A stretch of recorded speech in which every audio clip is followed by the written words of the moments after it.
Hey everybody, welcome to the pro. I'm just kidding.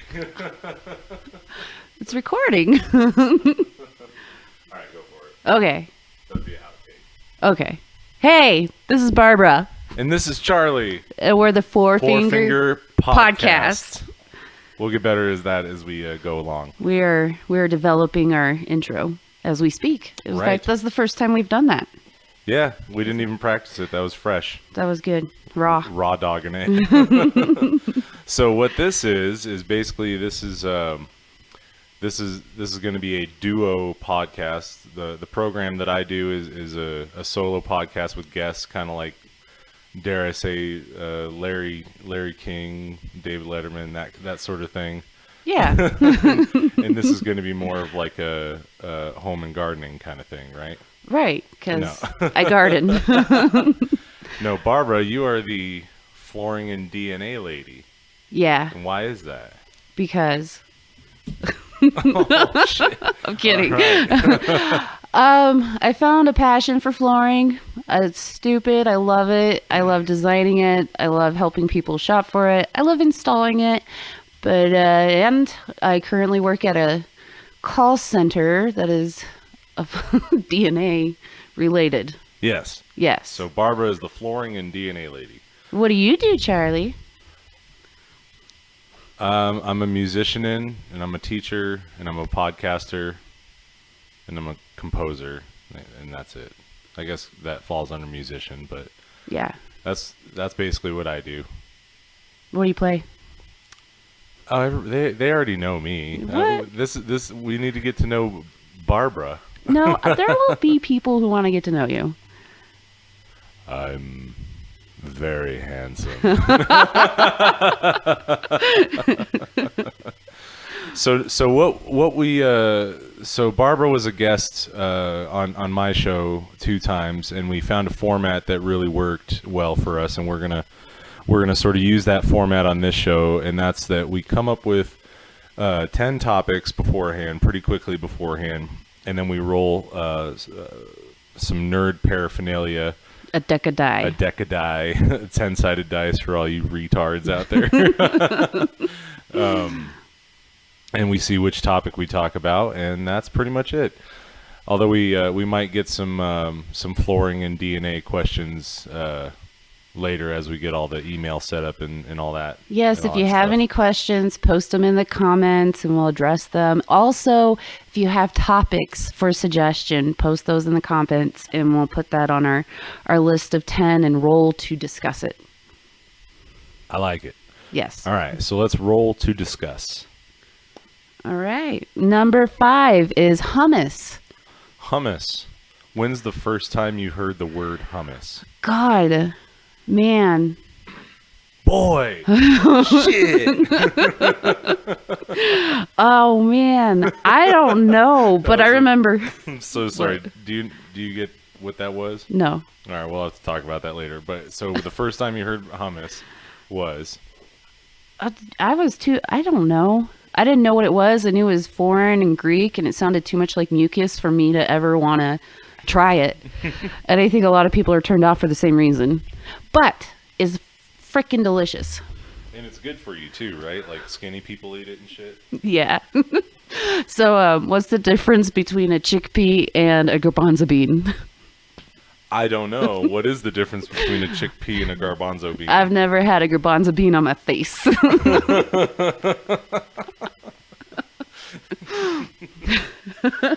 What is it? There's a lot of layers there. But anyways, hummus is made out of garbanzo beans, also known as chickpeas. Yeah. And they're delicious. You like just put it in the blender and put spices in it, some Greek yogurt sometimes. So you didn't like hummus. You didn't like the sound of hummus, and you didn't want to try it when you first heard of it. And then when did you finally take the dive? It must have been like at a party where I was like, "Oh my god, this is delicious! What is this?" And they were like, "Oh, it's hummus." And I was like, "Oh god, I ate it."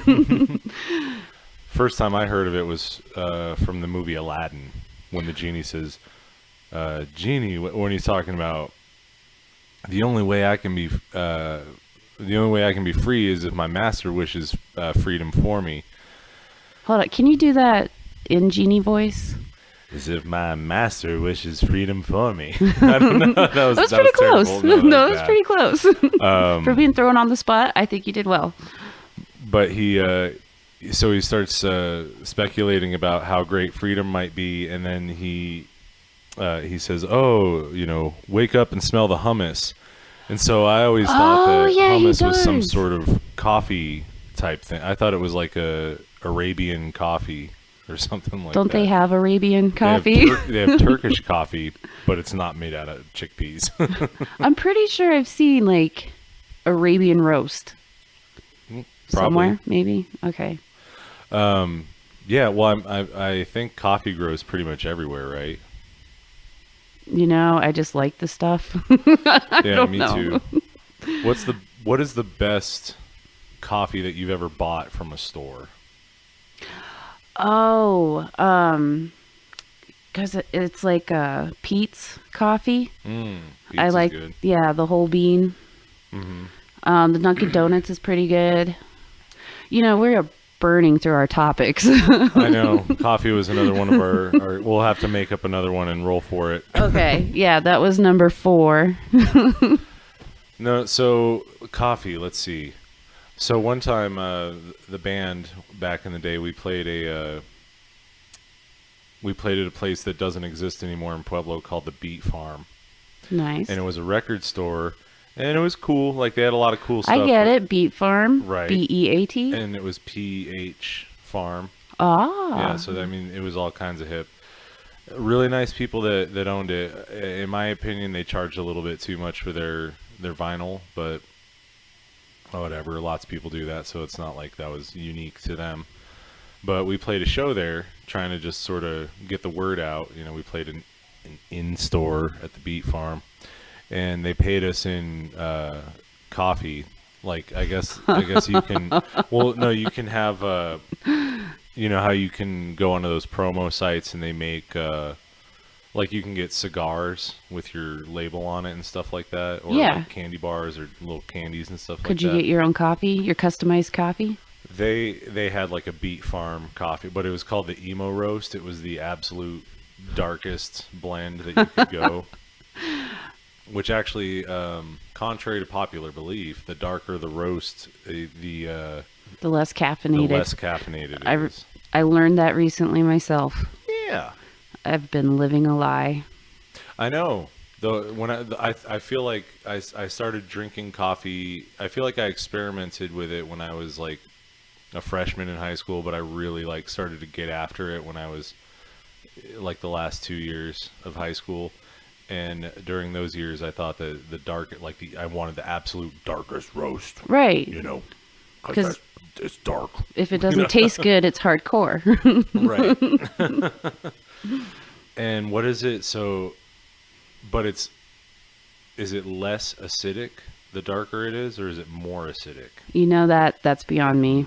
We'll have to Google that and bring it up next time. So, have you had white coffee?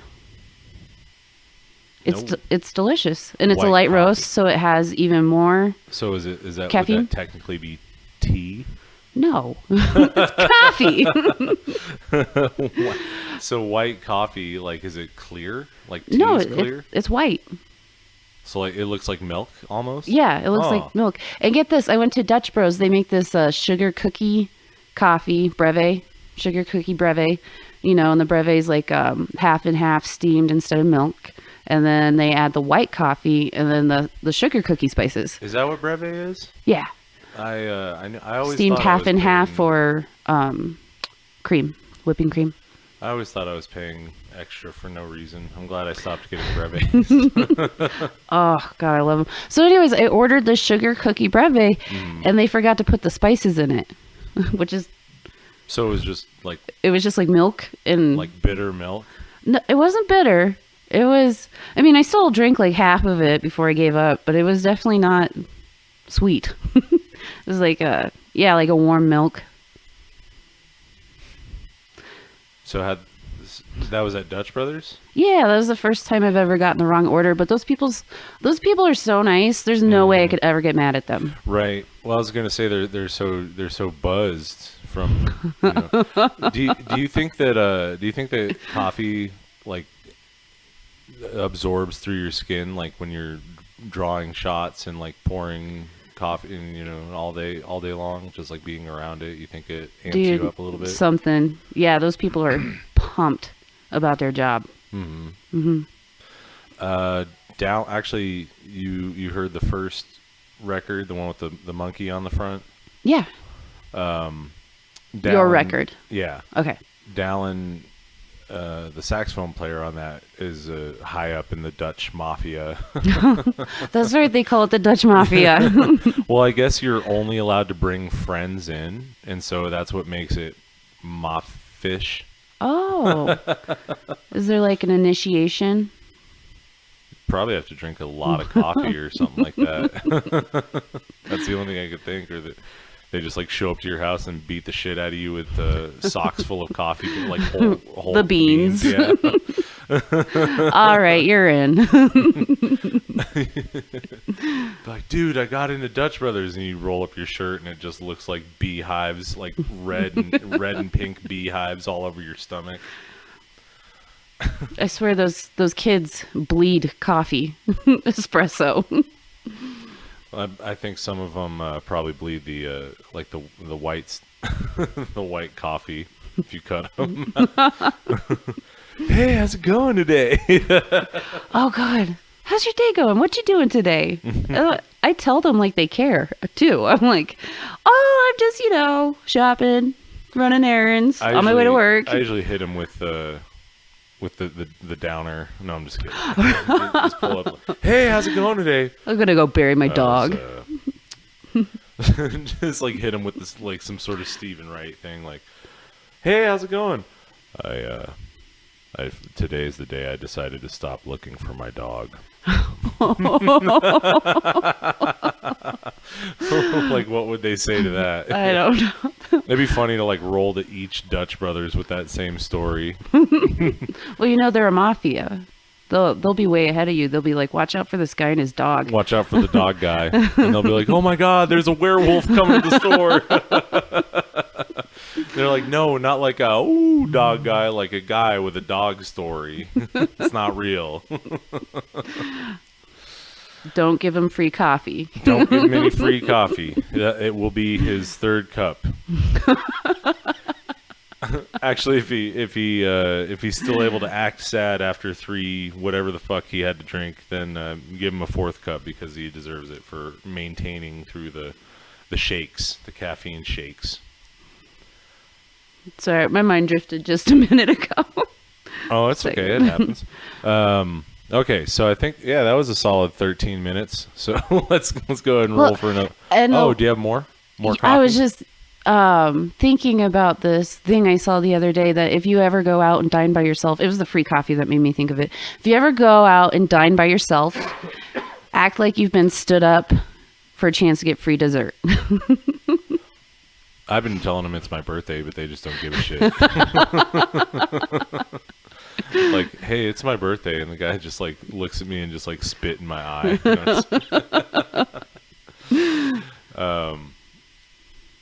Free. Where else can you get free coffee? Soup kitchen. Yeah. But don't do that. If you have a place to live, don't go to the soup kitchen and get free coffee. My work, man. Oh yeah. Endless coffee and a cereal bar. That's pretty rad. It is pretty cool. Have you ever taken made like iced coffee and used that as your milk? Like, use that as a milk substitute for your cereal? No. Wow. Is it good? It's pretty good. Is it like dunking your donut in your coffee? You got to do it with like a chocolate based. Like, you could do it with Count Chocula probably, or Cocoa Puffs. I bet it wouldn't be bad with Cinnamon Toast Crunch. Fuck that. No. Just kidding. Cocoa Rice Krispies. Yeah? What do you more of a, when it comes to chocolate cereal, are you more of a puff, or are you more of a rice, or are you more of a marshmallow kind of gal? I think. Kind of gal. What would you classify?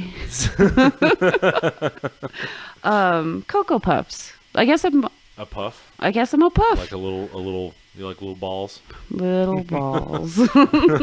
I like I like the rice. I always like the way the rice like stuck together, and you got these like really full mammoth bites. Right? And it was easy to chew. Which is why I'm all chew. Just put it as far back in your mouth as you could, and just do like a head shake, and you're good. That's why I'm doing mall walks today. My parents at least knew to draw the line at Reese's peanut butter puffs. Oh God, those are delicious. Actually, I think there's a box of those in the house now, but they're not mine. No, They're mine. They're mine now. I'm kidding. They're not mine. So back to coffee. I recently went through a bag of Colombian coffee, like from Colombia. You ever like try to open up Colombian coffee and like you secretly hope it's cocaine in the in the bag? No, maybe. No, it's just me. Well, I mean, it would be, that it'd be a great way to go viral, but I wouldn't have any use for it beyond, that, just like, look what I found, It's 100% Colombian. That was like when Kilo first started, like, what was it, 80 years ago they've been on the air? No, they haven't been that long. Like 30 years. What is it? I thought it was 30. 30. I think they're over 30. I think that sounds better than 80. But when they first started, one of their first contests was a giveaway, and they were giving away a kilo of Colombian coffee. And but no, one of the guys that used to participate in the electric church went down to Colombia and got Colombian coffee and came back. I'm sure he didn't just go down there just for that, but he came back and brought us coffee, me and Andy at Blindworm. And it was the first thing I noticed about it is it was really finely ground. It was like somebody took ground coffee and then like fine ground, like a cocoa powder, maybe. Yeah, and so you didn't need much to make strong coffee with it, but yeah, that was pretty good. Nice. So yeah, recently actually I've had Colombian coffee, and then my parents went on a cruise, and my dad brought back Cuban cigars for Frank and I. Nice. Yeah, so that was actually what I was smoking the other day when we were playing Magic the Gathering. Nice. That's like nice. You're an international connoisseur. See, that's the way to do it, because I don't want to actually go anywhere else. I just want people to bring me the like goods from the faraway lands, That's how you end up with like just random shot glasses. Give me something when you're gone, all right? Bring me something back. You get a shot glass. Little saguaro cactus shot glasses from Mexico. Nice. Yep. Northern Mexico. All right. Well, I think this topic has run its course. Let's roll the deck of die. Well, I wanted to talk more about coffee. Oh, you have more coffee shares? No. All right. Number one was my introduction, but I feel like we got that out of the way. Yes. All right. We got number one again. Yeah. Roll, baby, roll, baby, roll, baby, roll. That's the 6 and the 9 on this. Like, somebody sponsor us so we can get a table. I believe we rolled a 9, and that topic is music, but we didn't specify any kind of topic, just music. Music. Music. I like music. Do you like music? I like music. Music's pretty cool. It's pretty cool. All right, next topic. No, I'm just kidding. I was totally kidding. Have you been listening to anything lately? I watched a little bit of a Rod Stewart concert night before last, and he did a cover of Is this Rod Stewart circa 2018? It looked old. I don't know what it was. Has he got the like the Special Olympics wheelchair tricks down at this point? What are you talking about? Because he's old, right? Aren't No. all Yeah. old people are in wheelchairs. If I had, I don't know. it looked something like from the 80s maybe. But he did What a Wonderful World, Like the Louis Armstrong. oh, that's cool. Yeah, and it was really good. His timbre, his voice is kind of The- like Louis. That's that thing. Yeah. I see skies of blue. Kind of that raspy, guttural kind of. Maggie too.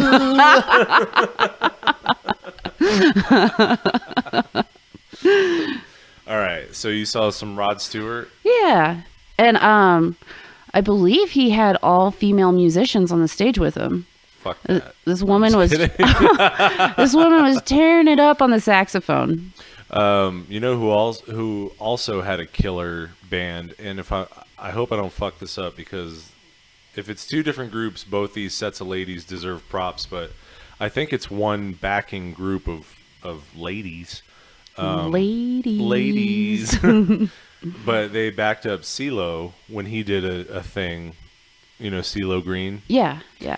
and it was just a girl excuse me, a girl quartet. It was like guitar, bass, drums, and keyboards, or maybe the guitar player did keyboards as well. I don't know, but anyhow, they also were one of Prince's last backing lineups before he Oh, really? got killed by the government.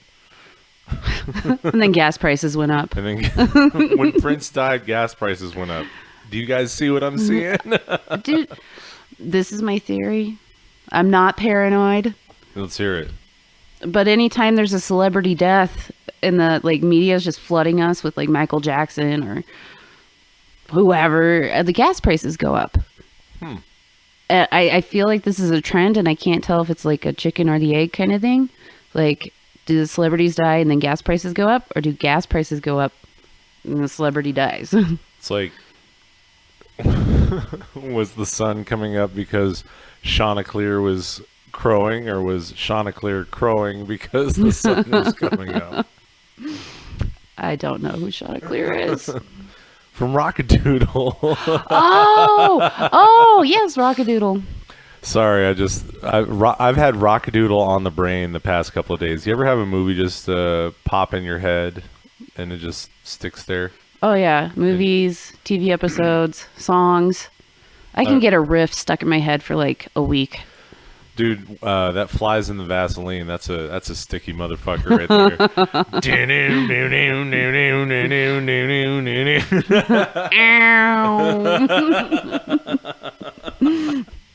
Blows my mind. Dan was talking about, could you imagine if, could you imagine being in the room when that guy is like, no, I wrote a riff, check it out.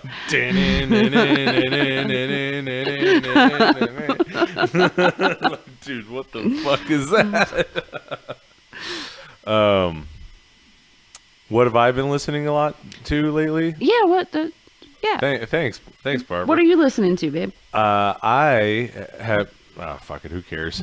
I have been listening to the Batman soundtrack from Danny Elfman, pretty much on repeat. That, and I've been listening to the tracks for this concept album multimedia presentation that I'm doing at the Smoke Brush Marmalade building with Eamon Copeland and Karen Tackett. Plug. When When are you doing that? me and Name Drop are going to be over at the Name Drop. So this weekend, if anybody out there wants to know where the trio's playing this weekend, we're going to be at. Go ahead, mention your trio. We're a band. I'm a band with two other guys. One is Dan Couson on drums, and the other is Michael Hawkins on keyboards. And it's called the Charlie Milo Trio, and that's all I have to say about that. But the trio will be at Rocks on Friday, and then myself and my good buddy Eamon Copeland will be participating in this production called Slide, which is at the Smoke Brush Marmalade. And yeah, all these places are still in town because that's our reach. We haven't, we're not talking to anybody outside Colorado Springs yet. But one day, One day. one day. It's soon. Someday soon. So I've been listening to the Batman, Danny Elfman soundtrack, and I've also been listening to the new jazz station here in town, 93.5. Jana Lee Ross is the program director for that, and she's doing a fantastic job. Shout out. Shout out to Jana Lee, especially with the recent passing of her husband, Alan. Rest in peace, Alan. Alan, you know, this really kind of ground my gears, as it were. I like grinded. Grinded my gears. Alan passed away, and that, you know, I mean, he and I weren't like buddy, but he was a sort of a mentor figure to me. Yeah. And he, taught me some cool shit on the bass, and he got like a few sentences in the reverb column in the Independent. Mm-hmm. And this is no like diss to Colin Estes, but I just, I really wish that he would have gotten like a page or like an article, you know what I mean? Versus just like, oh, and also some old jazz guy died, So that was a little. That is a shame. Well, I don't think that anybody was trying to be dismissive or disrespectful or anything, but for me, and obviously I bet people feel this way about different things every time a newspaper gets published, but I just wish that Alan would have gotten a little bit more of a tip of the hat. Yeah. But well, while we're discussing downers, a gentleman at my work recently died, and they posted his pictures everywhere, like built a shrine, and I had to walk past it all the time, and I'm like, why? That is awful. That's weird. Did you know him? I did. From this is previous call center job. Oh, okay. Yeah. But he also worked at this one? Yeah. So he moved on to a different position in the building when we worked at the first call center. We were on the same project, and he's just a nice guy, Mm-hmm. And then he ended up at the call center that I just started a few months ago, and it was really good to see him, and then he died, and and again, it's not like we were buddy or anything, but I mean, it was just like really sad, that this person died, and then there's pictures of him everywhere, and you're like, but I don't think we're ever going to get over this. Yeah. I don't know. It's weird.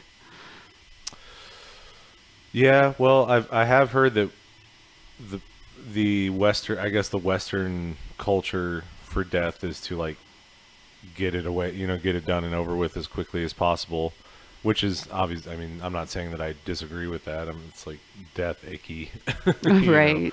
But I guess like I can't remember if it was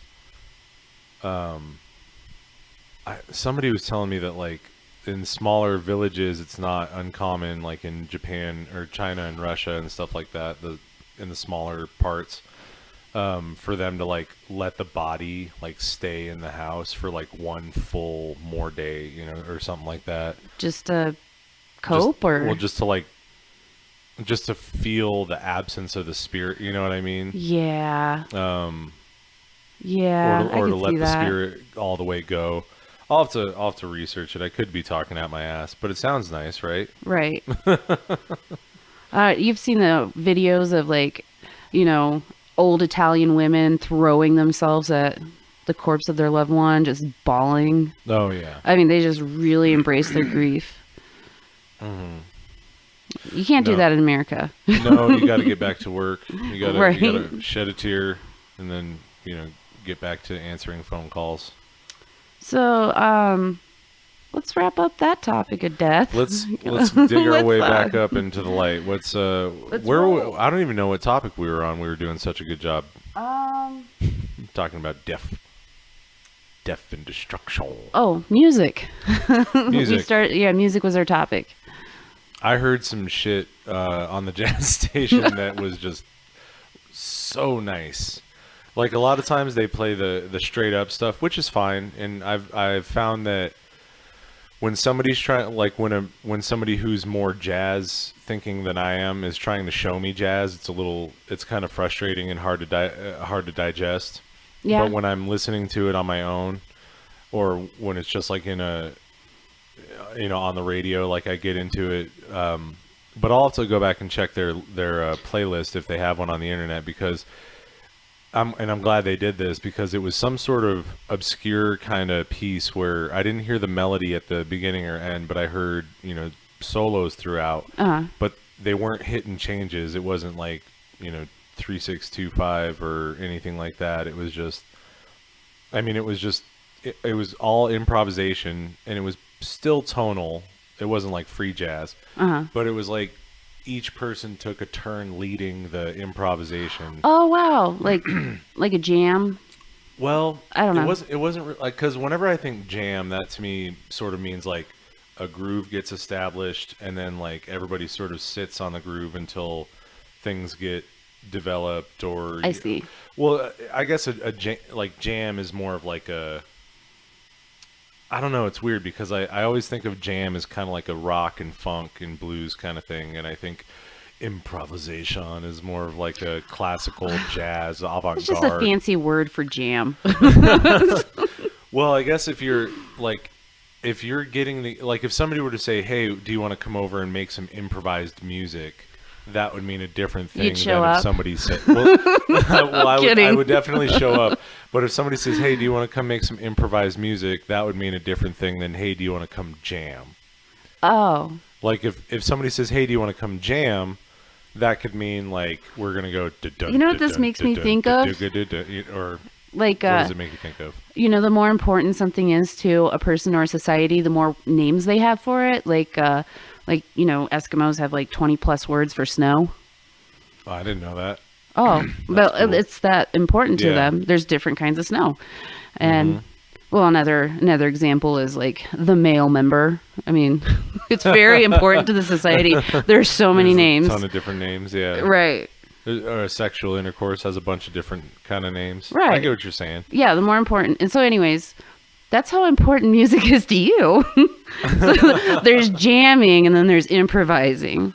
I don't think I'm alone in that. No, I don't think you are either. I think I'm giving you a hard time. You busted my balls. I'm sorry. No, I The think bustable balls, man. with as far as that thought process is concerned, I think I'm a very small drop in a very large ocean of like-minded thinkers, but they all stay hidden. You know what I mean? Like, Yeah. Like the idea that I just expressed is not unique, but it's not out in the open. You know what I mean? Like Right. you can't go to the park and hear like a free improvisational thing. Even in this town, jam even has it basically means like you're either playing the blues or you're playing one chord and people are taking turns soloing over it. I see. I like But it. I'm gonna shake it up. No, I'm just kidding. Let me tell you something about this town. No, I'm just kidding. You're going to bust its balls. I'm gonna bust this town's balls. We'll bust them so hard. All right, so yeah, I've been listening to Batman and jazz to wrap up the musical shiznozzle. At work, they play... Sorry, you people need to understand. I work like 40 hours. I live there. Sometimes more. I don't know. Sometimes less. But anyways, they play a lot of 90s music at work. So like Backstreet Boys, Britney Spears. Would that be 90s or early 2000s? Maybe the Blur. Maybe Like the Blur. right in between, yeah. Yeah. Because, well, Britney Spears was... God, I was in the third grade. That would have been like 90-something. Sorry, I was messing with the microphone. Yeah, Britney Spears and the Backstreet Boys. In couldn't- sync. You know what's funny is like Ricky Martin, O-Town, the Backstreet Boys. All that stuff was happening when I was in, I want to say like the 5th and 6th grade, kind of like around there. And I just remember thinking, how could music get any worse than Livin' La Vida Loca. And now you hear what's on the radio today. Awful. You hear what's on the radio today. Like, I swear to God, Livin' La Vida Loca came on the oldies station the other day, and I was shaking my, like, the car was moving side to side. I was like, these are real musicians who probably all got paid.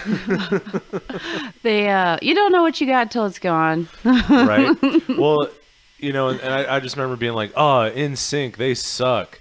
And now whenever Justin Timberlake puts something out, I'm like, come on, JT, save the music.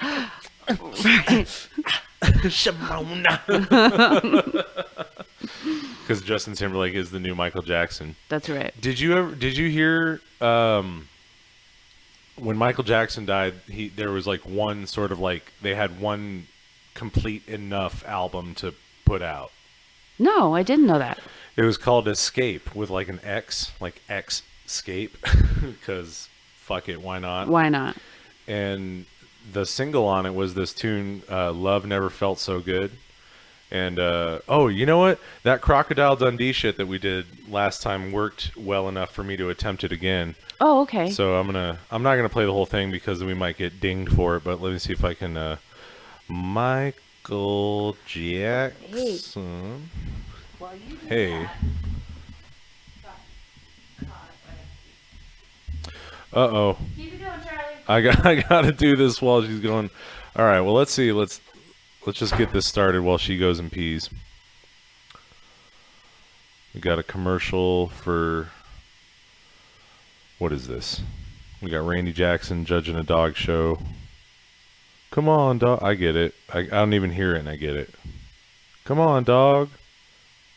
Arf. Well, that's not what. We're having technical difficulties. I can't figure out which. There we go. Yeah, we go. Oh, it's Geico. Man, that'd be great to get a sponsorship by Geico.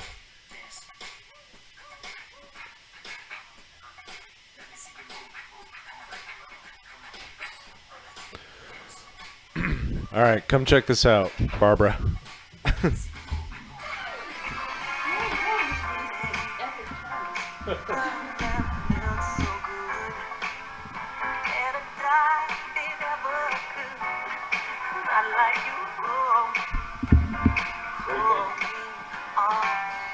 I like it. So is this Michael Jackson This or JT? Right now it's Michael Jackson singing, but if we cut forward, oh man, the internet's lagging. But anyway, I like it. JT just does a really, really good Michael Jackson. There he is. Now this is JT.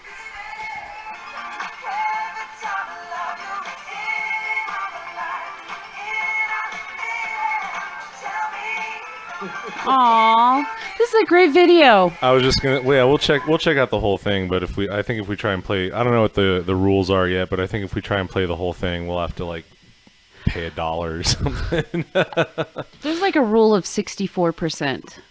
So, like 7 out of 8 bars or beats or something like that, or so $1 million idea. You heard it here first.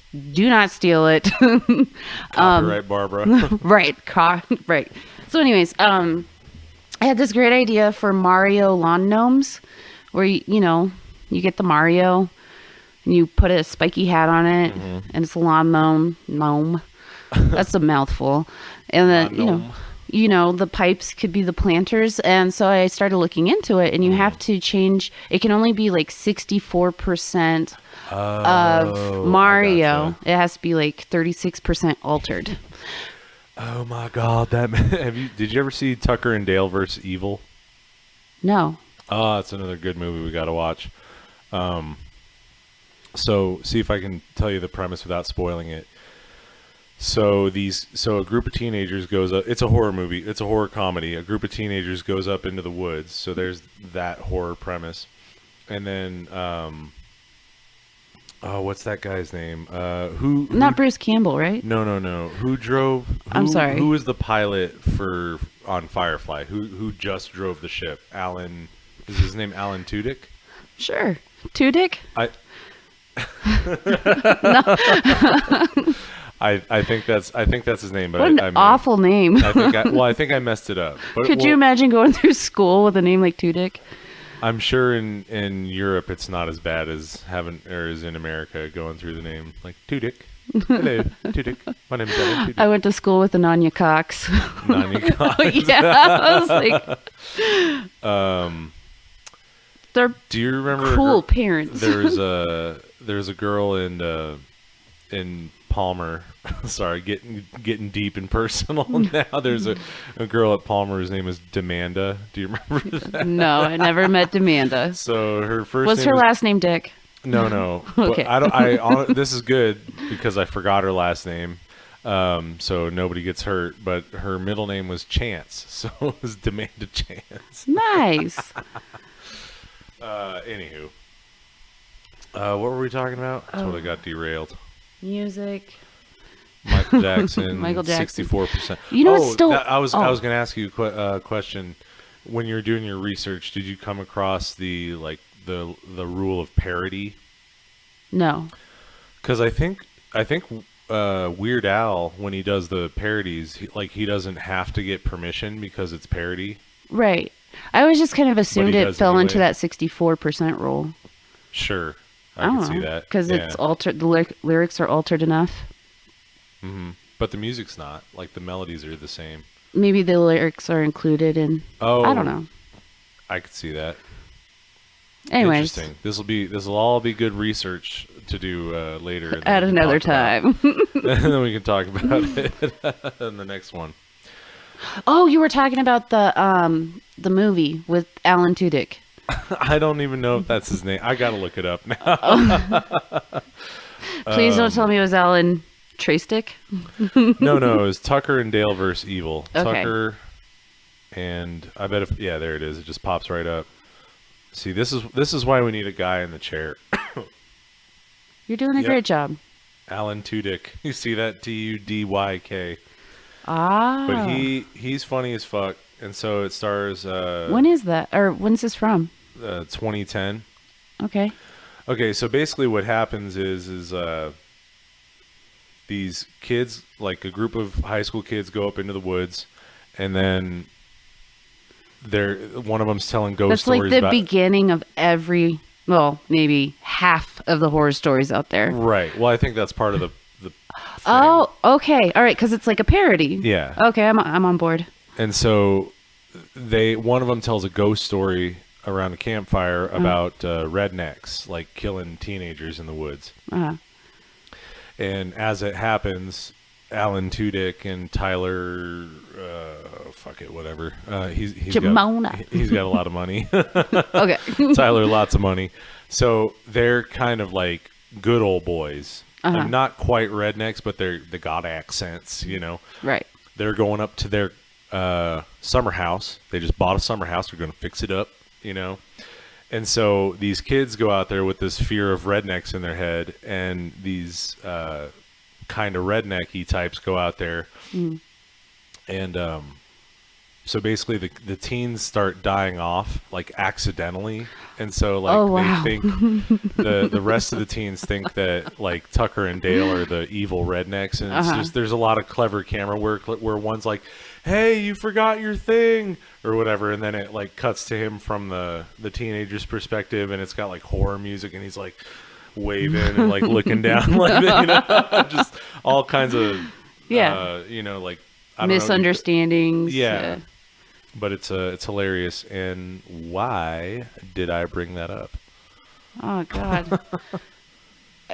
Alan Tudyk, Tucker and Dale versus Evil. I think you just wanted to tell me about the movie. Wait, but there was a reason. Mm-hmm.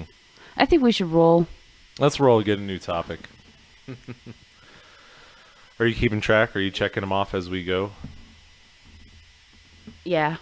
All right. No. All right. So, Black Mirror is a Netflix original. They're on their 4th season. Black Mirror.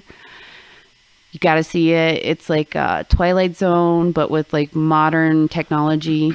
It's almost got like its own kind of, steampunk, how it, I've heard the term once or twice, cyberpunk associated cyberpunk with it. totally makes sense. I've also 'Cause heard like techno, what do they say? Like technophobia, like, because a lot of it is like the computer's going to get you, so there's a lot of like technophobia going on in there.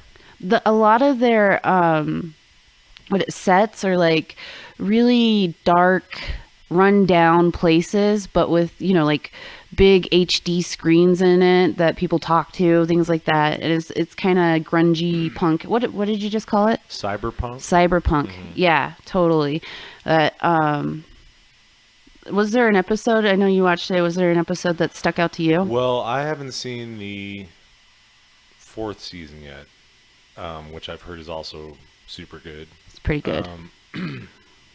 Michael, our keyboard player in the band, actually turned me on to the Black Mirror, and I just remember that he showed me the first episode, and that took about a month for me to process, and then I watched the next episode. Nice. I can't get enough of it. I watch like 2 at a time, and they are like movie length. Yeah, which I appreciate. They're about 70 minutes a piece. There's some of them. I feel like there's some of them that are like 50 minutes, and others that are like an hour and a half.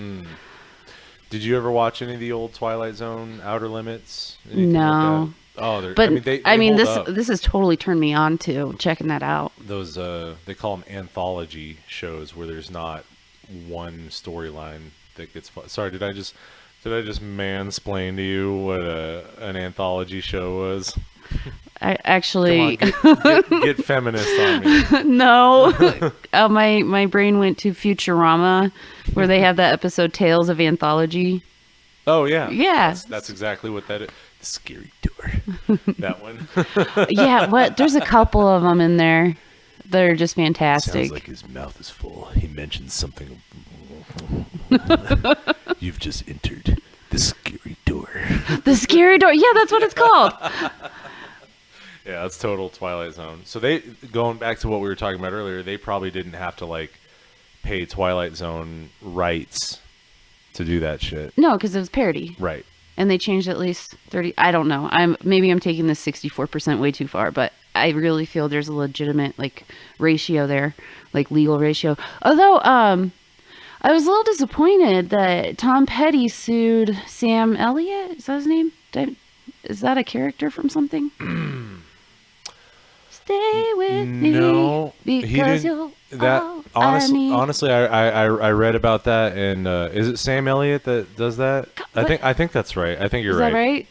So, but I don't think that was a suing thing. I think that was supposed to be like a behind closed doors thing where Tom Petty like literally phoned Sam Elliott's people and was like, "Hey, I heard this, and let's keep this out of the papers, but maybe there's a way that I can get some kind of." I felt the whole thing was kind of petty. Too soon. No. So he played like 50 shows on a broken hip before he ended up passing away. I did not know that. Yep. That bastard won't back down, will he? I was just gonna say, what an idiot. No, I'm just kidding. No. God rest his soul. Honestly, I talked about it on the podcast when I was doing it. My podcast when I was doing it solo. Sorry, I was doing it solo. When I was doing it solo. What do you do by yourself? What? I'm kidding. No. Well, what I was going to say is that Tom Petty was more so than his music. I always remembered him as the mayor of Bridge City from The Postman. If you ever saw that movie with Kevin Costner, we got to sit down and watch all the same movies someday. You know what we should do next time? Oh wait, movies is on the list, right? Yeah. It's funny. I've talked about movies like 10 times and we haven't even gotten to the movies category. But what we should do is when we get to the movies category, because I think we should just roll. Like, we shouldn't stop when we get to the hour. We should just keep going. Okay. But when we get to the movies... What are we at? Almost 50 minutes. Oh, wow. Yeah, isn't that nice? That is nice. It's all. I hope it's been nice for you listeners.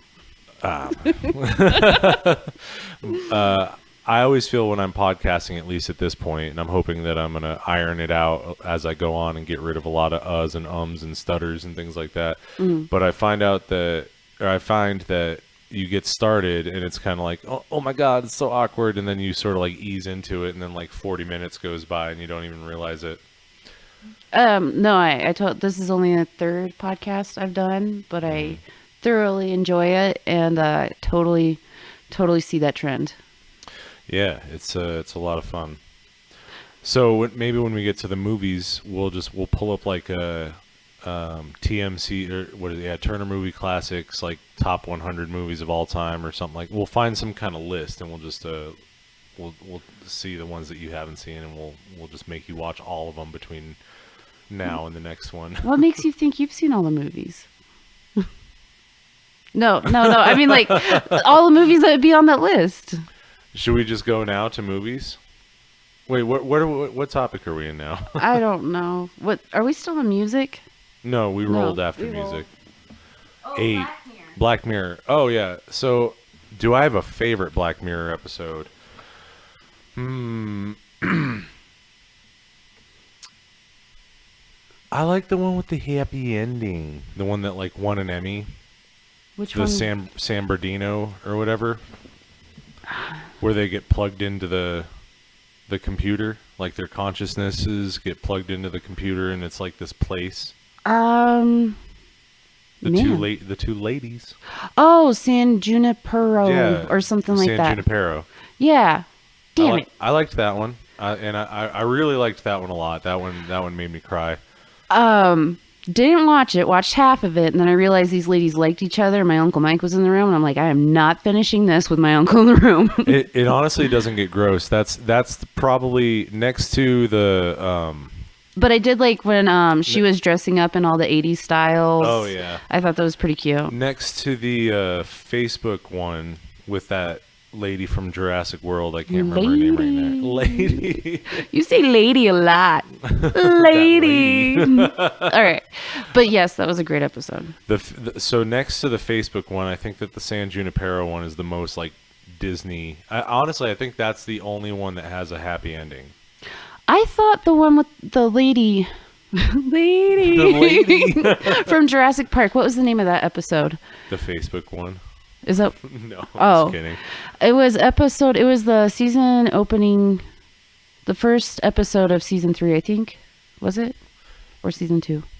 I think you're right, but I was thinking, it'd be a fun game is if we start rewatching the Black Mirror and stuff like that.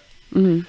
We give each other a hint, and the hint has to be in the form of a Friends sounding episode, like the one where ... Okay. And then the other one has to guess the title of the Black Mirror episode. Okay. So it'd be like the one with the cyber lesbians. No, the one with the Disney lesbians would be San Junipero.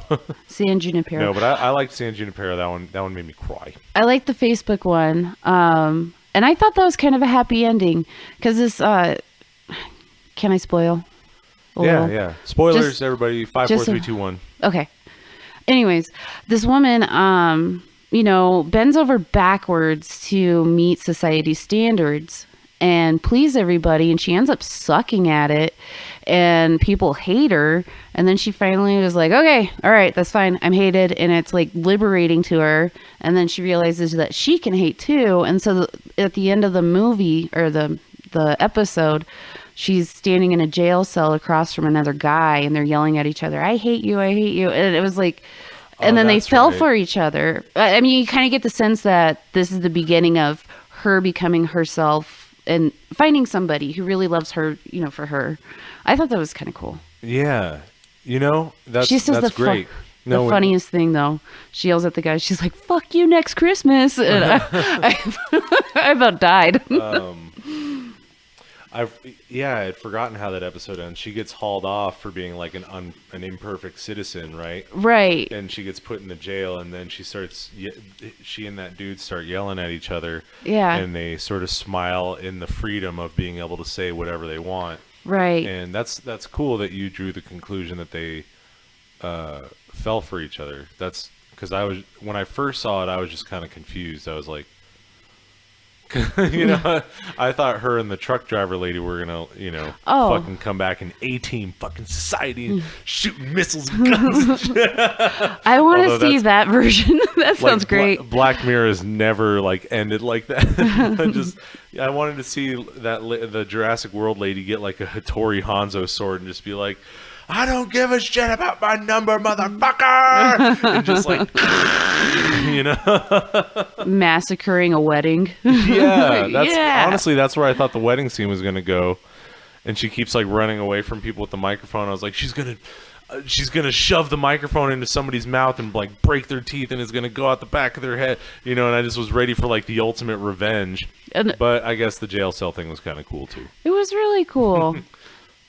The only reason she liked people in the beginning is so they'd like her back to improve her societal score. And so I don't know. What one I also liked was the season 1 episode 2 where it was sort of the American Idol for a higher paying that job. was pretty cool. And I loved how the guy once his original intentions were I'm gonna show everybody, I'm gonna expose this whole shit, and then once he got offered a comfortable position within the system, he just sort of okay, just acquiesced and gets to drink his orange juice and look out the window and stuff. My takeaway was slightly different. He went into this competition to save the girl, right? Or kinda? To kind of just call the system out. Because these people, you had to see the episode. But for those of you who have, never mind. But he finally does something passionate because he leads this very, very monotonous, bleak life and loses his friend who becomes famous, maybe even a girl he had feelings for. So he goes back onto this show and threatens to kill himself, and he does it so passionately that they're like, you know what, we love this passion, we want to see more of it. And then he ends up winning the show and stardom. But I think it was he followed his passion, and that's what ultimately led to a better life. That was my takeaway. I didn't see him as a sellout. That was a better that was a better takeaway than I had. I was like, you fucking cracked. He cracked. He went into fucking. He went in there to fuck shit up, and then he ended up just being like, oh, okay, I'll take the biscuit. Right. No, I didn't think it was him selling out at all. I think it was him compromising with society and his passion, and I thought it was cool. Yeah. Yeah. No, your ability to spin things in a positive manner is almost equal to my ability to grind things up into grumpy dust. Finer than Colombian coffee. Finer than Colombian coffee. Grumpy coffee. Grumpy coffee. I could just see it with the cat on the front, Oh, the grumpy cat. I love the grumpy cat. I love memes. Oh, that's something people need to know about me, is I fucking love memes. Barbara is a meme nut. I am. My funny is the memeing of life. The memeing of life. I think that's very clever, baby. I think I'm so clever. How's your iFunny score, though? I'm just kidding. How clever are you? Anyway. I got 6 subscribers. Woo! Yeah! All right. Well, where are we at with our topics? Okay. And should I roll? Hummus, coffee. Here we go. Rolling. Motoring. What's your price with life? 4. We are rolling numbers we've already discussed. Oh. What do we got? I think Logan Oscar nomination. Logan is nominated for an Oscar, and that is almost tear-worthy news for me because comic book movies have been nominated before. I think the highest nomination a comic book movie has gotten was Heath Ledger got the best supporting. I think he got nominated. I don't know if he won or not, but it was the best supporting actor. Do you for wince the Dark Knight? Every time you hear Heath Ledger, I kind of like, it hurts. It hurts. That was strange. Did you ever see Jack Nicholson's reaction? Wasn't it something like I never saw it, but I heard about it. Like I told him. Yeah, he's I like, told I him. warned him. Well, he comes out and he's being Jack for the people. You know, he like lights a cigarette and he goes, "Hey, look at that! I lit a cigarette." You Right. know? And somebody says, "Did you hear about what do you think of Heath Ledger's dying?" And he goes, "What?" And you know, there's like 1,000 cameras on him, and he goes, "What?" And they go, "Yeah, Heath Ledger passed away." And he goes, I warned him, you know, and it's like, and people thought, you know, people had like a million different takes on that, and they kind of dissected Jack Nicholson over it. And I just was like, well, what was he supposed to say? You know, it's like he's supposed to be Right. the public persona of Jack Nicholson at that point. You know, he can't just, you can't gather your thoughts that quickly, and B, No. you can't react. Right, you can't give an honest reaction. Dude, people are still giving like Paul McCartney I think people still give Paul McCartney a hard time about how he handled John Lennon's death the first time. Tell me. He was like, yeah, you know, it was sad, you know, it's a real drag, but excuse me, I've got to get on, you know. Oh. He probably was like real fucked up about it, but they Yeah, like somebody comes to me and says, "Hey, your best friend just died." I don't know if they're best friends Well, anymore. okay, you know what I mean. Yeah, totally. There was a kindred something there. Sure, at least a songwriter partnership. Yeah. All right. Never mind. Never mind. Never mind. Never mind. I What was was going to say something. what was the topic we rolled for? Oh, Logan. Oscar. Logan. So yeah, Heath Ledger got nominated for Best Supporting Actor, I think, and I think that was like the highest nomination a comic book has ever gotten. But yeah, Logan. Let me double check. Logan is getting nominated for Best Adapted Screenplay, which is. I mean, I think that's even cooler than Best Film at this point, because a lot of the X productions were kind of based on storylines that happened in X-Men stuff, but this was the first time that, like, tone wise, a lot of the plot, Yeah. a lot of the flow, a lot of the general just sort of vibe was taken from Old Man Logan. Mm-hmm. So it's pretty cool that the Academy is not just acknowledging a comic book movie, but with this specific nomination, they're recognizing a comic book like itself. That is very cool. So Logan is kind of sort of based on Old Man Logan, which is like Logan in the future because he's kind of immortal. Mm-hmm. The only thing that's missing is well, the rest of the Marvel characters that are in there, like he and Hawkeye kind of go on a mission in Old Man Logan, and like there's a gang of old hillbilly inbred Hulks. It's rad.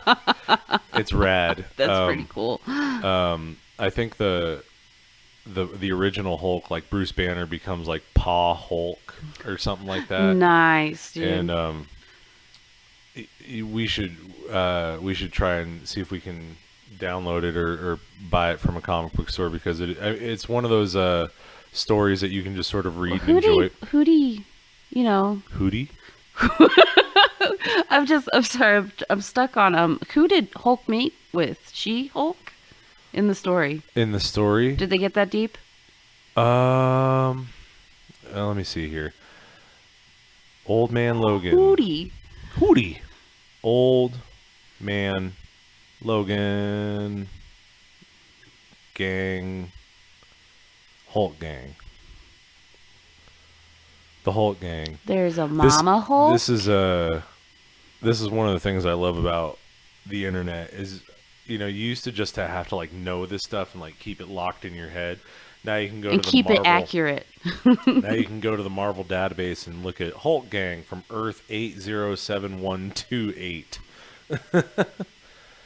Yep. The Hulk gang is a gang of hillbilly Hulks who are the result of the Hulk impregnating his first cousin She-Hulk. Okay. All right. Most of the Hulk gang members are the grandchildren of Bruce Banner, who have become run-of-the-mill thugs, beating or killing people when they don't pay their rent on time. Nice. Yep. So basically, Logan has a family, and he hasn't paid his rent, and the Hulk gang comes and, like, smashes his family. And so that's kind of the last straw for Logan, and he goes after the Hulk. And there's some other shit that happens with, like, Hawkeye, and there's dinosaurs in it. Very cool. Yeah, like in this Earth, what was it? 807, whatever. They had the dinosaurs never went extinct, so that's kind of a neat little touch. But yeah, so I think that gives me tingles. Logan is nominated for an best adaptive motion picture. I am so happy for you. You haven't seen Logan, have No. you? What else have you not? You haven't seen lots of. Although you haven't seen lots of stuff, but everything you recommend for me to watch is really good. So I think that I think that you'll be pleasantly surprised that all the stuff that people are like, "Oh, you gotta see it, it's so good," are actually good movies. Okay. All right. I trust you. All right. So got the Logan topic, and what else? And are we still rolling at this point, or are we I think we've exhausted enough topics that we can just sort of pick? Yeah. Yeah. We've got 2 topics left. One is my my eyebrows. Oh yeah, you got your eyebrows removed Yeah. completely. I now draw them on. Yep. I'm kidding.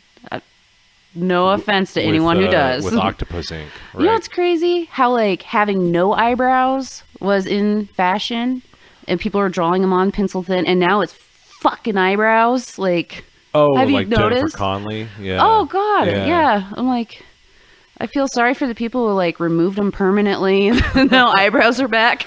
Well, you know, there's always going to be fashion casualties like. Fashion casualties. Well, I think there's got to be at least half a thousand people out there that, or I was going to say half a dozen thousand people out there that Half a dozen, 6,000. Yeah. 6,000 so people. there's got to be 6,000 people out there who've got permanent, non-removable gold teeth, Oh, yeah. Oops.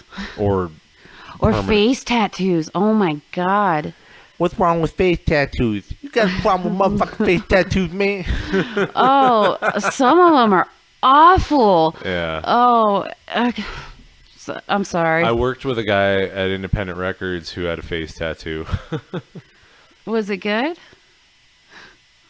Nah. I couldn't. I could not tattoo anything on my face. It sort of brings out the permanence of tattoos. So on my way here, I got my eyebrows waxed and shaped. I was telling Charlie when I walked through the door, I was like, this woman was like in my face, explaining to me how bad my eyebrows looked. It was insulting. She was like, "Oh my God, honey!" Like, and ripped them off, and that's so much better. And it was, oh God, and that was a hell of a sales pitch because I'm going back in a month.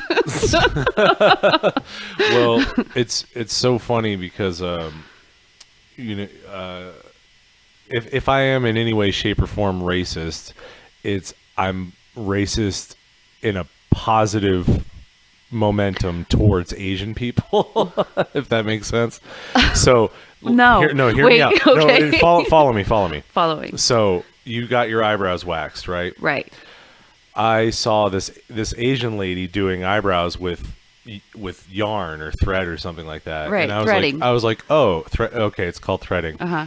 And I was like, oh, since that lady is Asian, that looks so relaxing. I was like, I'm just going to go over there and get my eyebrows done, and it's going to be so relaxing because she's Asian. I hear that's very painful. So threading.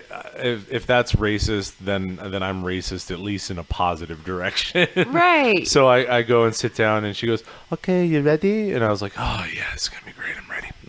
And she goes, and like a tear, like a single tear rolled out of my left eye, and she goes, "You okay?" And I was like,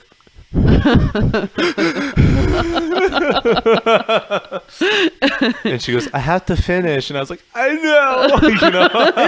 There's no going back. She was very gentle though. She did it as quickly and painlessly as possible. Oh, this lady, she had a good grip, man. Like, it was, I don't know how to explain it, and you tell anybody this and I'll kill you. Oh, yeah, as long as it's just us. I got my upper lip done, and that fucking hurts. Oh, did your nose start to run? No, tears started, like involuntary stingy Dude, I wonder tears. what would happen if I got my That's my what you need to beard. do for your 100th subscriber. I hit up Mike, continuing from our last talk, yeah. last podcast. I hit up Mike Nelson, and he hasn't hit me back. But I feel like if I just call Nelson, it's called Nelson's Barbershop, right? Yeah. I feel like if I call Nelson's Barbershop and just schedule an appointment to get my beard done, and I request it from Mike, I might have to actually wait a little bit to be on the docket for that. But I feel like that's step one at this point. Chase is down to direct the short, Nice. or the remote. We'll call it a remote, like on the late night shows. Now to catch you all up, Charlie's got 100 subscribers on his Charlie Milo page. 104. on YouTube. 104. And so he's Going gonna for do 1,000. going for 1,000. He's gonna do something wild and crazy. Not really. I don't give a fuck about my beard. He's gonna get his beard trimmed Well, I think the cool part, for his 100th. I think subscriber. what's going to make it a neat video is sort of talking with Mike, interviewing him interview, so just sort of kind of having a casual conversation Okay. while I'm getting this removed. And also, I would imagine I would request the old styley foam and hot wrap and all that shit, so that'd be kind of interesting to film. Yeah. And then maybe he can do some kind of weird Nike swooshes in my cheeks or something. So to top it all off, at the end of the video, I've got, one time there was a store in the Citadel Mall, and I went in there, I think it was homecoming or prom or something like that. I went in there to get my hair trimmed, and the guy was like, "Do you want me to trim your beard or shape your beard?" And I had never done that before, because mine kind of grows when it's not out like this. Mine kind of just grows in a normal, I kind of got the Riker natural shape going. Uh-huh. Do you know who Riker is? No. Oh my god. I Star Trek: The Next Generation, the guy who's got a beard. I'm not a Trekkie. I'm opposite of Trekkie. But you know who Riker is, though, don't you? Let me see here. If you just type in Riker, Is this? that guy. Oh. So when I don't shape and it's just growing in, it kind of grows in sort of like that. Yeah. Not to flatter myself or anything. Jonathan Frakes is a handsome man. Up there. Oh no, so this guy was shaping I had never shaped it, and he shaped it so that it was pencil thin. And it was pretty cool. So it was it was a ink line drawing, a single line down from one chin to the next and up, connecting my hairline, and had a goatee sort of thing going on. And I remembered I didn't even keep it for prom, because prom was a week out, and I was like, it's gonna fucking grow it, you know what I mean? Right. And I'm not keeping this shit up, Right. So I took a MySpace picture, because that's how long ago it was. Wow, MySpace. I took a picture for MySpace, and then I shaved it off. I just literally went to the barbershop, had that shit done, looked at it, took a picture with a big smile, because I liked it, and then I just shaved it right off, because there was no way I was keeping that up. Oh yeah. Oh yeah. All right, last topic, Babs. What you got? Shit that can kill you. Oh, I'm so unprepared. This was an idea that I had way back when I first started podcasting, but I I decided not to do it because this is more of a two people thing, I think. Oh, to add on to your I'm not going to keep this up thing, that's why I got to go back to see this Asian lady about my eyebrows, because there's no way. Well, are you going to keep going back to her to keep it up? I feel like there's some sort of like validation and her being like, oh, your eyebrows look so good still. And like, because she dogged on my fucking brows, man. And I was like, Jesus. She hot dogged on them. All right, shit that can kill you. Honestly, I thought of this because I thought it would be a good topic for Michael to discuss, but he is so podcast shy, it's painful. We're gonna burst his cherry pretty soon here. But let's see, shit that can kill you. You want to do a bug? Start off nice and simple, a bug? Yeah, what kind of bug can kill you? Lethal bug. Let's see what the first thing that comes up. Just how deadly is the kissing bug? Okay, let's type in kissing bug. What do you think the kissing bug is going to look like, Babs? Oh, shit. Colorado is the first. Oh, wait. They're not even, though. Well, Are they? you know, I don't care. I want to learn what the kissing bug is. What the fuck does that do? Oh, it looks nasty, but I feel it looks like a box elder, but brown. I feel like I've seen one of these before. So, members of Triotomanae. I don't know. I'm not even going to pronounce. I can't. Oh, kissing bugs, assassin bugs, or vampire bugs. Let's go to the Wikipedia. Let's see what we got here. Oh. Huh. Rhodinius prolixius nymphs and adult. Oh. Nymphs. Oh my god! Do you know what? If I saw one of those, is it lethal? I don't think this is lethal. Wait. Oh, wait. Why is it called the kissing bug? Why is it called? Isn't the that kissing mono? Kidding. Vampire. They suck blood. These bugs usually share shelter with nesting vertebrates from which they suck blood. So they're ticks, right? Vertebrates. Ugh. Is that birds? I don't think this doesn't count though because it can't kill you. Shit that can kill you. Ugh. I'm sorry. I'm a little itchy. I got one. Okay. This Okay. this is the shit of nightmares right here. Mike showed me this one. The tarantula hawk. You ready for this? Yeah. Ooh. Oh, Look at that. That is a giant flying ant. So what we're looking at here is kind of like a giant blue wasp with oh my. with golden wings, and it's about it takes up a good chunk of this guy's hand that we're looking at. Weird. I'll show you some shit. There's a guy named Coyote, and he's on YouTube, and he lets things like bite and sting him. My kids, I've caught them. Watching that shit, dude. The African fire red ant, is that it? Is supposedly like one of the most the painful. bullet ant or whatever. Yeah. Oh yeah. Woo! One of the Look most at that. painful. Look at that Ooh. stinger. Look at those wings. Oh. That's so pretty. Oh. Oh my god. The hand is way too close to the stinger. Oh, I know. Oh, that's probably. That is. See the little silver coyote thing up? Yep, that's that dude. And those are his pliers. He's like, all right, let's see if I can rile it up a little bit so that it'll sting me. Let me just shake this bug. Oh. Man. So, but yeah, I guess these things, they're called tarantula hawks, I think. Let's see. Let's check myself.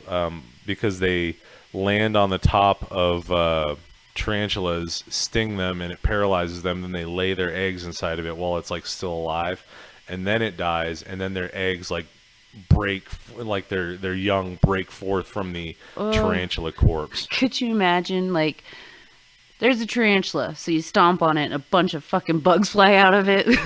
Using their sting to paralyze their prey before dragging it to a brood nest as living food. A single egg is laid on the prey, hatching to a larva which eats the still living prey. So do these kill people? These don't kill people. That's not shit that'll kill you. I don't think it'll kill you. So it says they're relatively docile and rarely sting without provocation. Is among the most powerful of all insects, though the intense pain only lasts about 5 minutes. Does that say it's the state insect of New Mexico? Oh shit! That's some morbid shit, guys. They should rename it from the frontier state to the "Don't fuck with us or else we'll sting you" state. Right? Tarantula. No. Well, hawk. I watched this coyote guy let himself get stung with this, and he didn't die, obviously, but he just literally he grasped at his arm and was just like, ah! Ah! But I think the bullet, dude. Because that's. So Michael and I, we were watching this shit where these, of course on YouTube, just, you go to the pain section of YouTube, but these warriors in this, I think it's Amazonian tribe. So these warriors go out and they collect all these bullet ants somehow, and they drug them so that they're comatose, and then they literally weave the ants ass first into these mitts that are made out of Oh, have my you seen God. these? They make them out of grass and ants. And then they put their hand in there to become a man or something. And they come alive, and somehow they become a man. But the one that I saw, they have to. The guy was saying he had to do it 20 times or something like that. Why? He failed? There was another one. He screamed, he flinched. He flinched. Two for flinching. Another one I saw, a white guy, I think it was Australian or European, he did it, and he stuck his hand in there and immediately pulled it out, and just he started shaking, and he saliva starts coming out of his mouth, and he's like and so the camera guys are like, are you all right, what's going on? And the overdubbed narration says it took me 5 hours to where I could get to the point to where I could even describe or talk about the sensation that I was feeling. Oh my God. Whew. And so the white guy sticks his hand in and gets stung, and he gets rushed to a hospital and all that. Meanwhile, the actual indigenous folks, they've just got their hands in there, and their eyes are rolling in the back of their heads, and drool's rolling down their neck and stuff, and they're just singing these songs to and they're dancing to keep their minds off the pain and stuff, and they're just and you can just tell when they pull their hands out, they look like Mickey Mouse gloves. Oh my God. Oh, bless their hearts. I'm so happy I'm American. That sounds like some idiot abroad shit. Did you ever see that show? No. Oh my damn God. it, Charlie. What? When do you have time to watch all this shit? Don't say it like that. You make it sound like a negative thing. No, it's not a negative thing.